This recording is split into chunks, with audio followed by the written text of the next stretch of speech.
औरंगजेब की कब्र को लेकर पिछले कुछ दिनों से चल रहे विवाद ने हिंसक रूप ले लिया। नागपुर के महल इलाके में सोमवार शाम दो गुटों के बीच हिंसक झड़पें हो गई।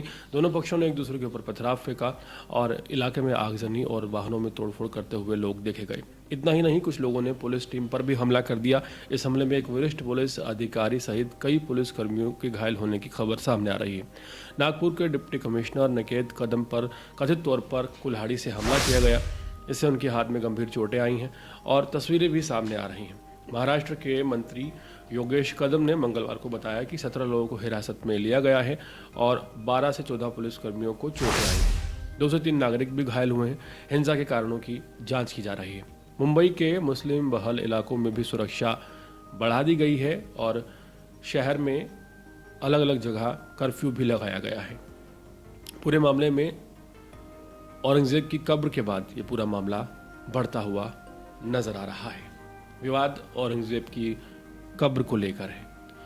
औरंगजेब को इतिहास में एक कठोर धार्मिक रूप से कट्टर शासक के रूप में देखा जाता है। औरंगजेब का पूरा नाम आलमगीर औरंगजेब था।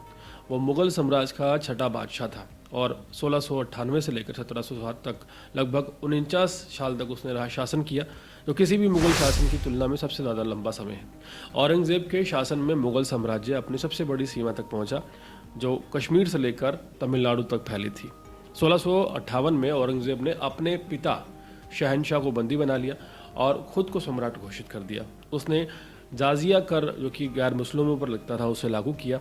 हिंदुओं के मंदिर छुड़वाए, जिससे उसे कट्टर शासक के रूप में देखा जाता है। छत्रपति शिवाजी महाराज और उनके पुत्र संभाजी से भी उसने कड़ा संघर्ष किया। 9वें सिख गुरु तेग बहादुर को अपने शासनकाल में उसने मौत की सजा दी। गुरु तेग बहादुर की शहादत के बाद उनके पुत्र गुरु गोविंद सिंह ने सिखों को एक संगठित सैन्य शक्ति में बदला। औरंगजेब के पंजाब में सिखों के प्रभाव को खत्म करने के लिए कई बार हमले करवाए। गुरु गोविंद सिंह जी के 4 बेटों को मुगलों ने मरवा दिया। 1705 में गुरु गोविंद सिंह ने औरंगजेब को एक ऐतिहासिक पत्र लिखा, जिसे जफरनामा कहा जाता है। और इस पत्र में गुरु गोविंद सिंह जी महाराज ने औरंगजेब को धार्मिक कट्टरता और विश्वासघात की निंदा करते हुए देखा गया। उन्होंने कहा कि तूने झूठ और कपट से सत्ता चलाई है, लेकिन सच्चाई और न्याय हमेशा विजयी रहता है। औरंगजेब ने इस पत्र को पढ़कर गुरु गोविंद सिंह जी से मिलने की इच्छा जाहिर की, लेकिन 1707 में उसकी मृत्यु हो गई। उसी औरंगजेब की कब्र को हटाने की बात चली तो नागपुर में इतना बवाल हो गया कि लोगों की गाड़ियां जला दी गई, पुलिस वालों पर हमला कर दिया गया, डीसीपी रैंक के अधिकारी पर कुल्हाड़ी से वार कर दिया गया। और इस पर विपक्ष नेता संजय राउत का बयान सामने आया है कि औरंगजेब की कब्र शौर्य का प्रतीक है। साथ ही नासिक में दंगों के लिए उन्होंने हिंदू संगठनों को जिम्मेदार भी ठहराया है।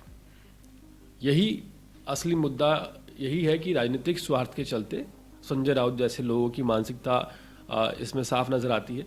यही कारण है कि महाराष्ट्र में बीजेपी पूर्ण बहुमत से चुनाव जीत जाती है।